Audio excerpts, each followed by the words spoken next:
Now we're going to look at income producing properties.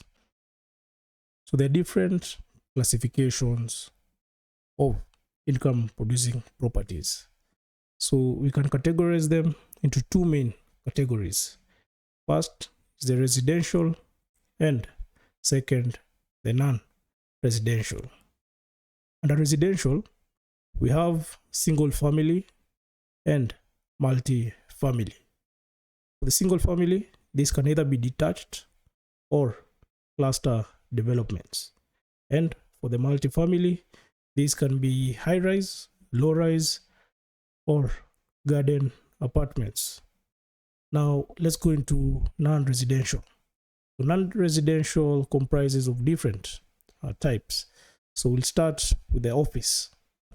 Now for the office, this can be major, multi-tenant in the CBD, single or multi-tenant, suburban, single tenant, combination, office and showroom, professional, for example, medical, and finally specialized use.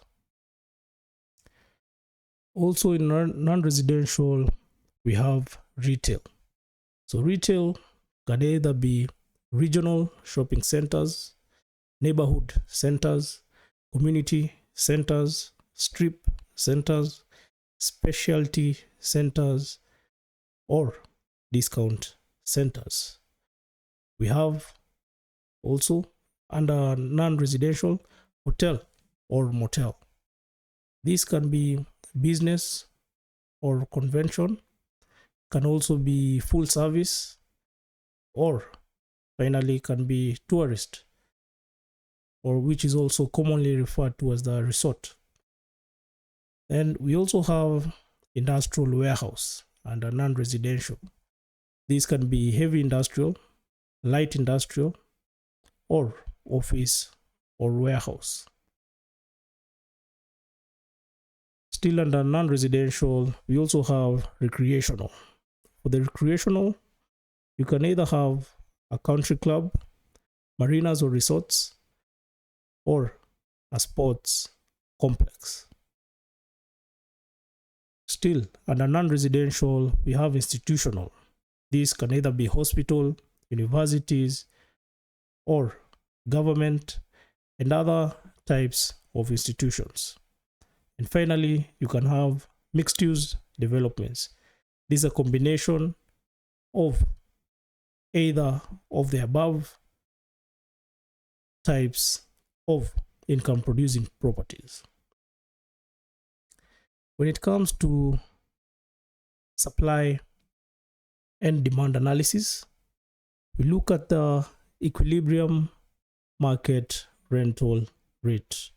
We also look at the relationship between rent and office space, equilibrium, occupancy, and vacancy. So what are some of the determinants of demand? For apartments, we look at number of household, age of persons in the household, size of household income, interest rates, home ownership, affordability, apartment rents, and housing prices.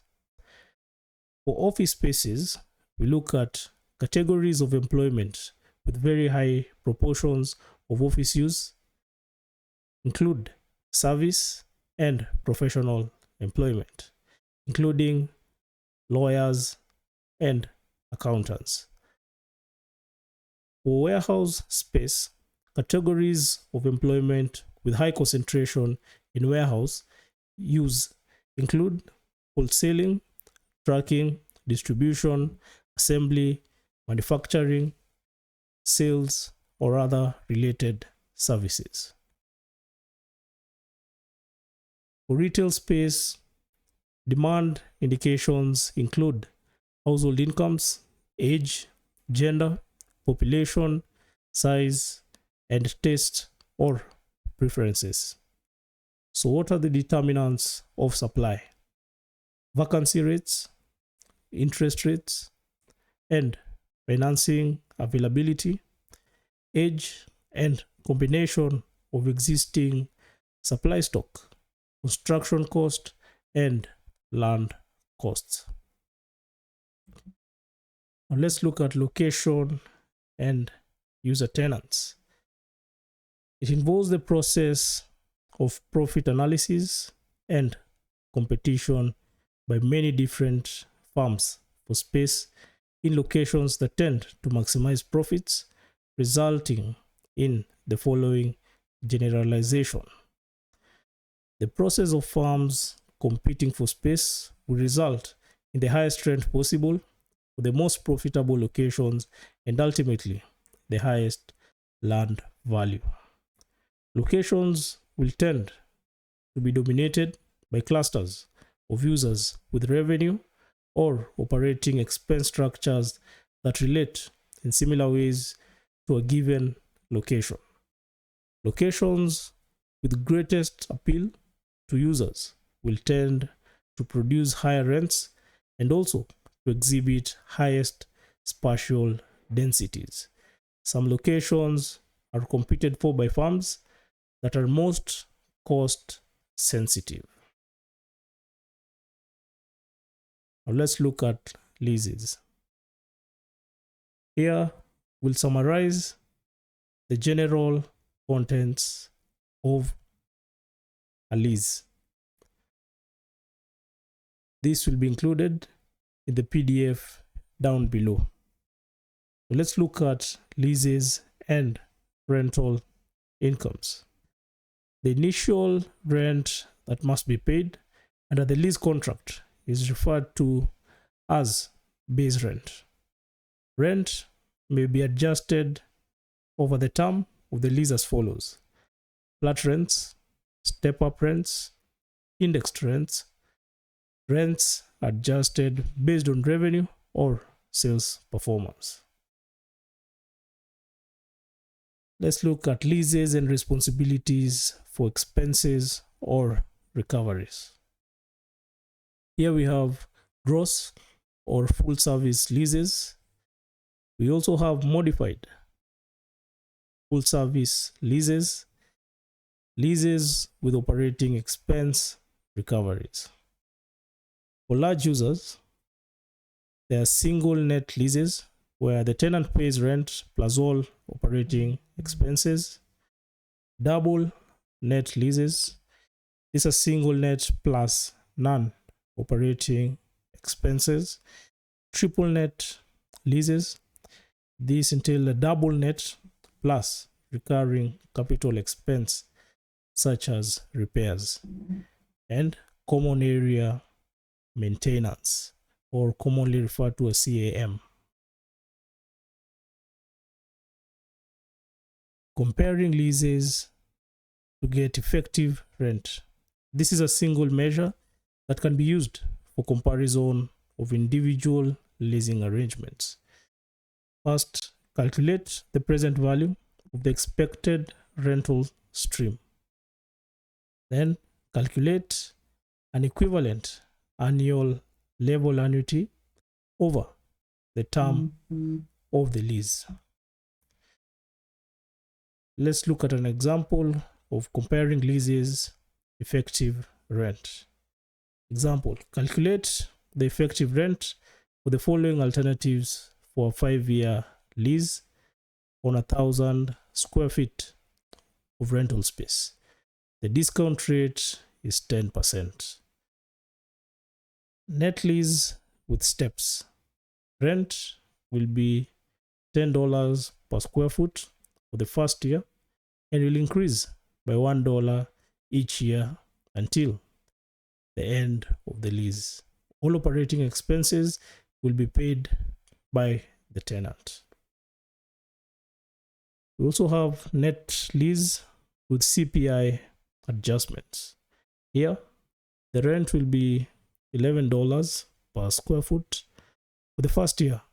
For the first year, the rent will be increased by the amount of any increase in the CPI.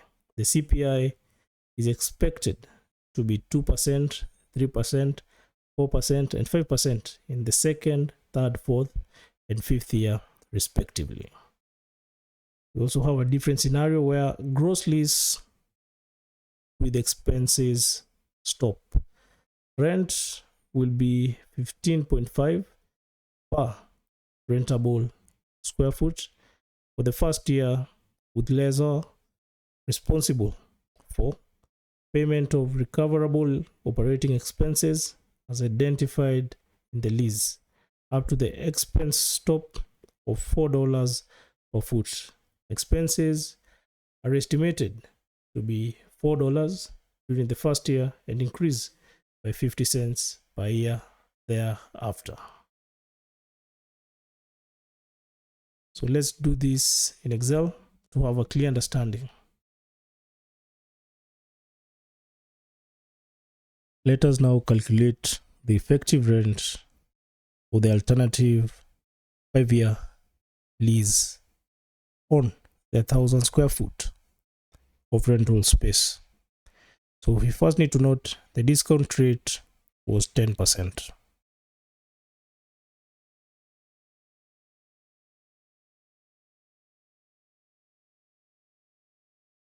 Which is 0.1. Now, for us to have a clear understanding of this, it's best we populate the lease on each year. So in the first option, the net lease with steps, rent will be $10 per square foot for the first year, and it will increase by $1 each year until the end of the lease.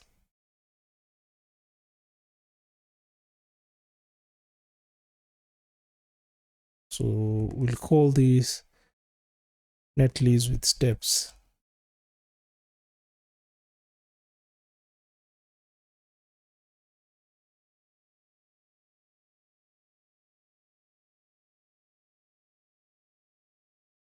So we have year 1, 2, all the way to year 5.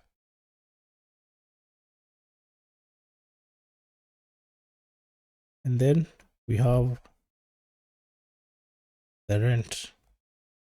So for year 1, you'll pay $10, then 11, then 12, 13, and finally $14. Now for us to get the effective rent, we need to first get the present value of all these cash flows. So we also need to note our discount rate is 0.1. So you can either add the present value of each cash flow. Let's say it's the 14, since it's the cash flow in year 5, divide it by 1.1 raised to 5. Then add it to 13, divide by 1.1 raised to 4. But that may take long in the event that you have a lot of years. So there's a formula for getting the present value. So this formula in Excel, you write is equals to NPV. Then you take the rate, comma, and then highlight all the cash flows and then close the brackets. So in this case, we can see that our present value is $44.77. Now, the effective rate will take the formula related to calculation of an annuity. So an annuity, as you can remember, this is what we said is the regular payments based on a set discount rate or expected return rate. So in this case, we're trying to see what will be equivalent in terms of annual payments over 5 years to a present value of 44.77, assuming a discount rate of 1%. So with this, and then here we made a mistake, we need to write effective rent, not rate.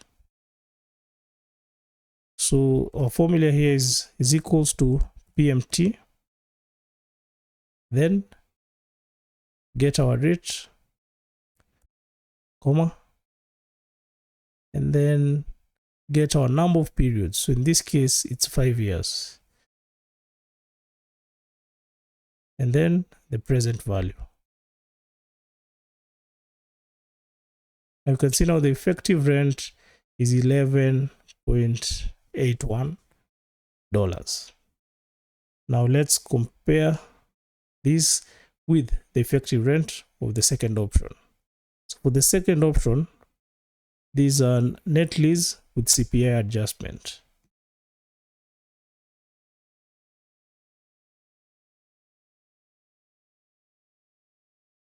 So again, we'll have the years. So for this lease, the rent will be $11 per square foot for the first year. And after the first year, the rent will increase by the amount of any increase in the CPI. The CPI is expected to be 2%, 3%, 4%, and 5% in the second, third, fourth, and fifth year, respectively. Okay, so here, let's note the CPI.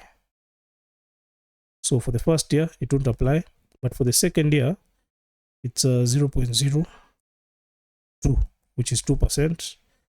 Then we have 0.03,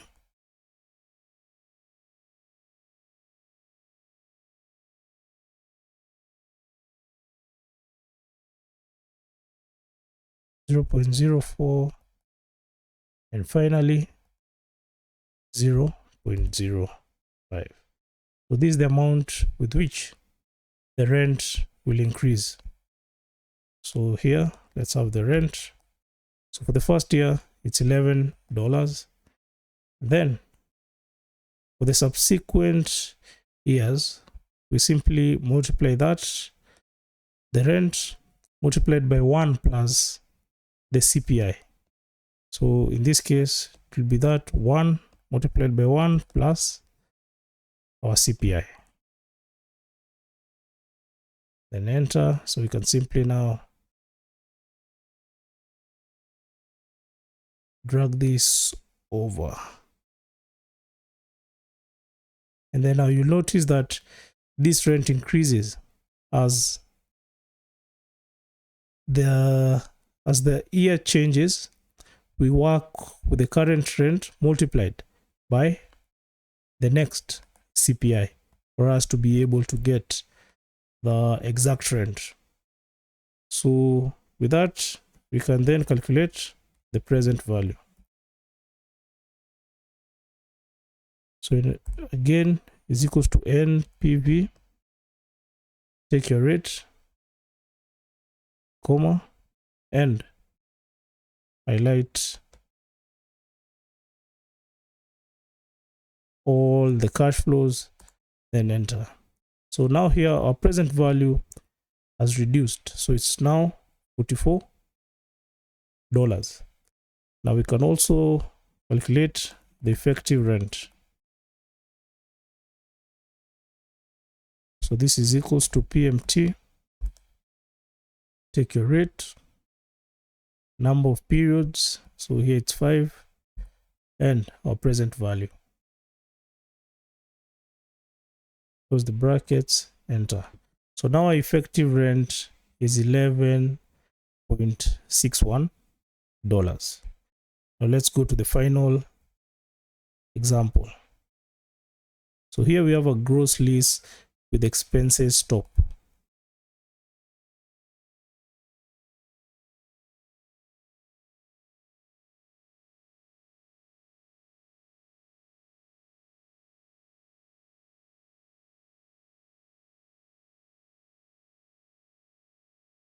So again, we start by noting the years.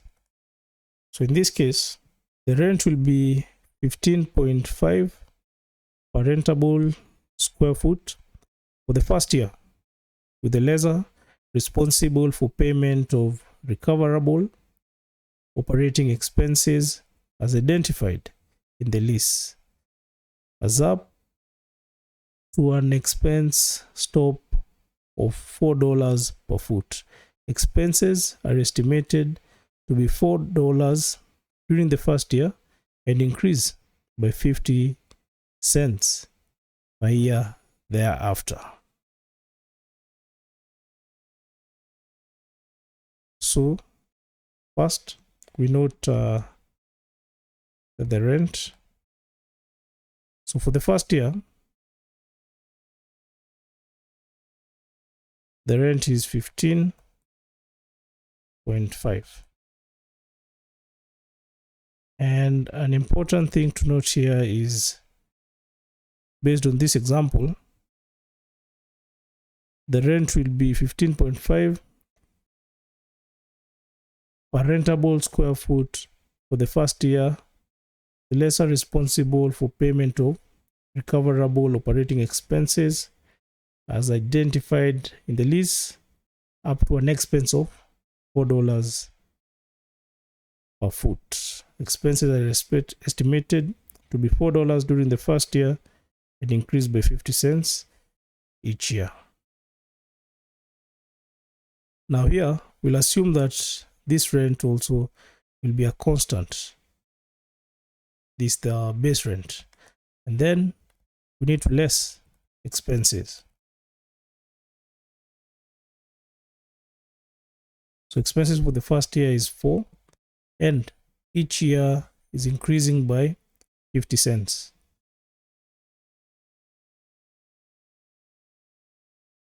Which is 0.5. So it will increase up to 6. And then we have recoverables.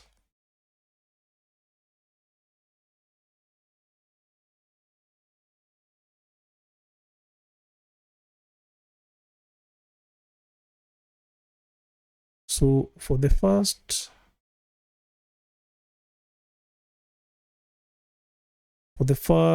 year, the recoverables will be 0 since they haven't exceeded the $4. But each year thereafter will be able to recover anything over and above the $4. So for this, we simply take this and less 4.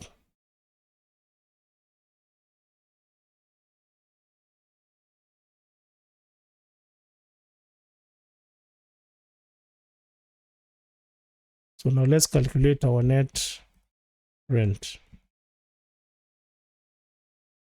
So the net rent will be equal to the gross rent less expenses, then add recoverables.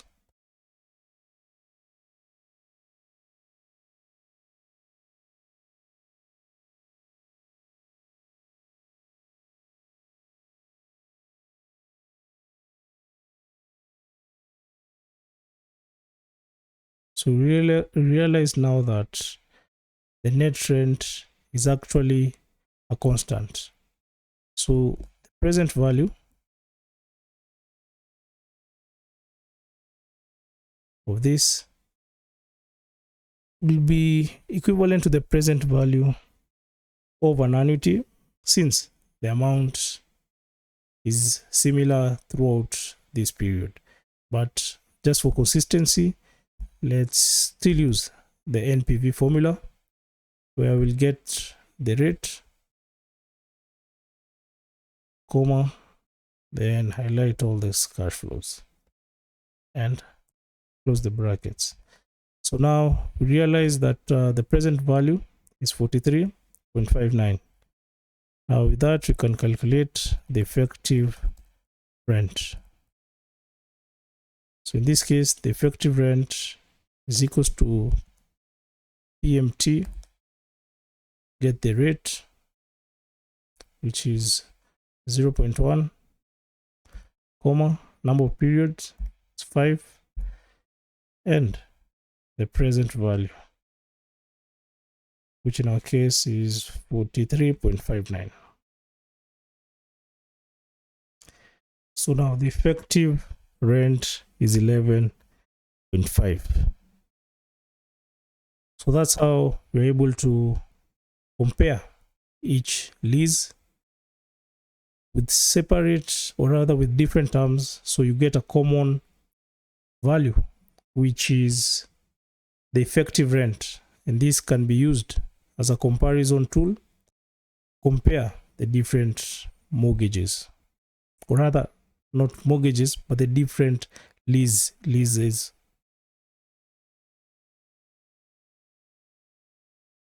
Now let's look at determining lease revenue. The lease revenue is a product of base rent and square foot of rentable area. The rentable area in a building can be single user or multiple tenants. In case of many tenants, each tenant occupies its usable area on a floor. Multiple tenants, we need to have a load factor. This is calculated by dividing the rentable area by the usable area. The rentable area is equals to the usable area multiplied by the load factor. Let's have an example of this. So if 4 tenants share one floor equally, and the floor has 20,000 square feet, it is portioned into 4 equal interior offices of 4,500 square feet each. Compute the load factor. So for us to be able to get the load factor, we simply first get the usable area. By that, we multiply 4 by 4,500. We'll get 18,000. Now for us to get the load factor, we divide the rentable area by this usable area. So for this example, we'll find that the load factor is 1.11,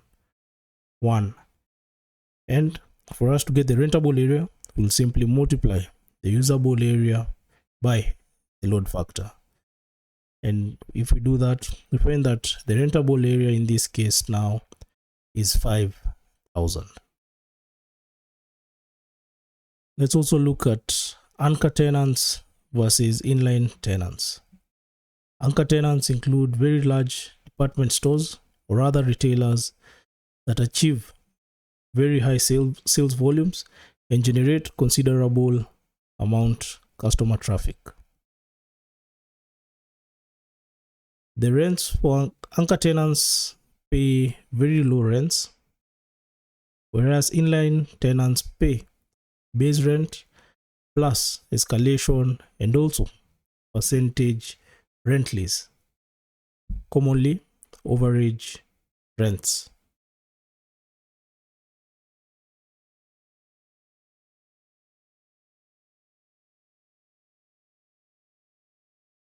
We also have common area maintenance recoveries.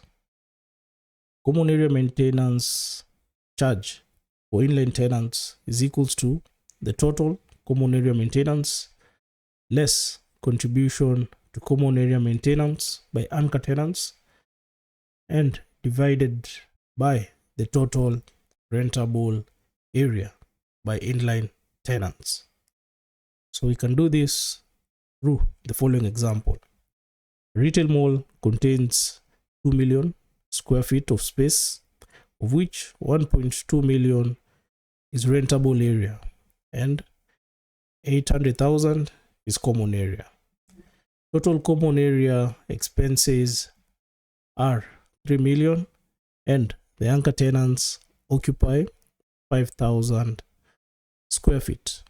The owner of the mall has negotiated for anchor tenants that they will pay 2 shillings per rentable foot for common area maintenance charges on a combined total of 7 100,000 square feet.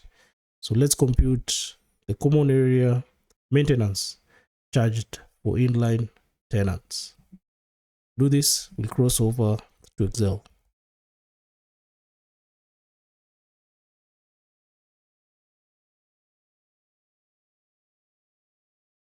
So first we need to note the total square feet for the mall.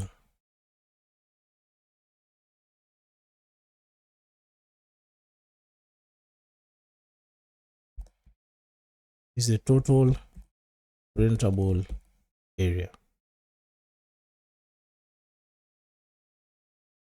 which in this case is 2 million square feet.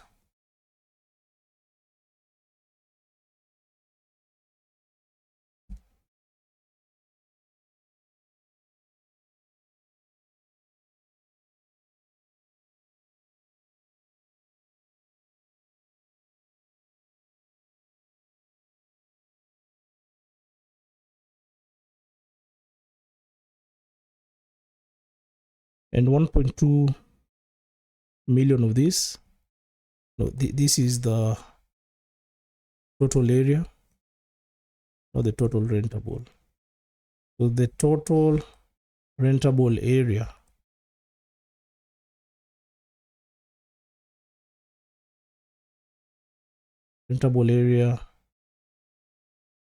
is 1.2 million.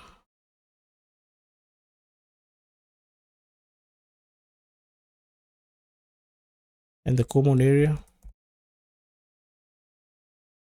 is 800,000.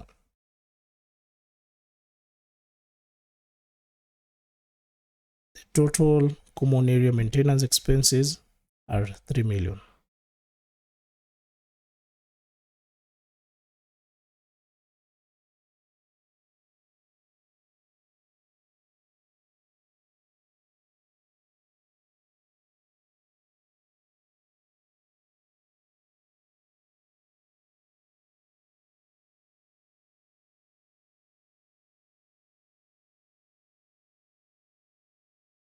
The anchor tenant occupies 5,000 square feet.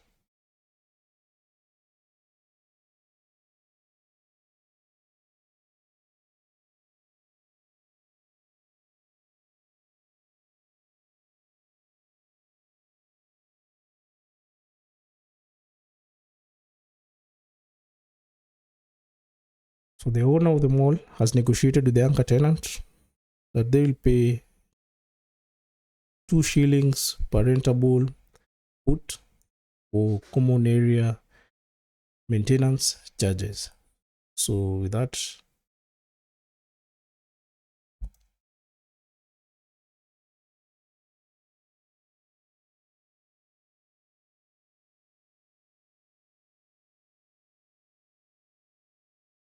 this is for the anchor tenant.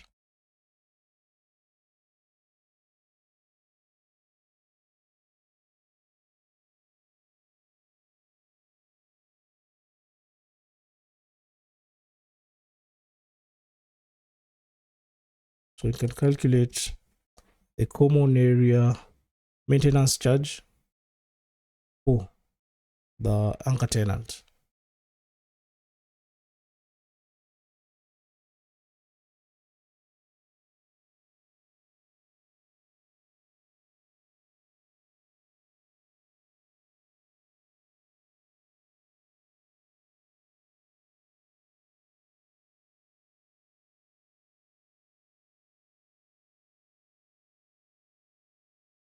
We do this by multiplying the 2 by 500. So we find that it's 1 million. So next, what we need to do is get the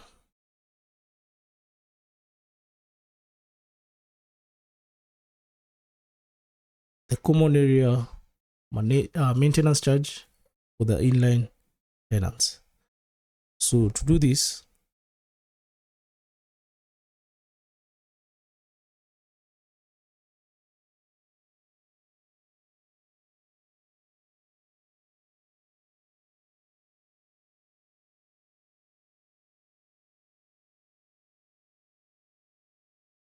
We first take the total common area maintenance and less the contribution, the common area maintenance by the anchor tenant.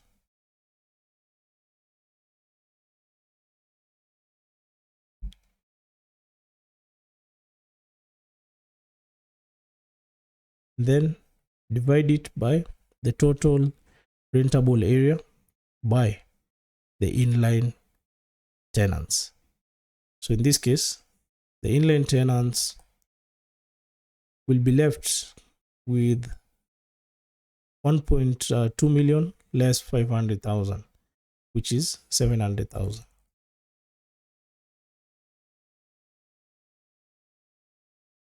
So the common area maintenance for inline tenants will be charged at 2.85, which is higher than what the anchor tenant has negotiated to pay.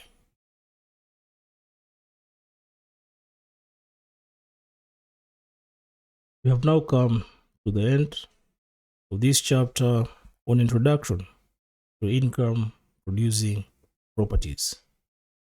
Attempt the quiz here below to further cement the skills learned through this lesson. Now we'll proceed to the next lesson, where we look at valuation and investment analysis of income producing properties.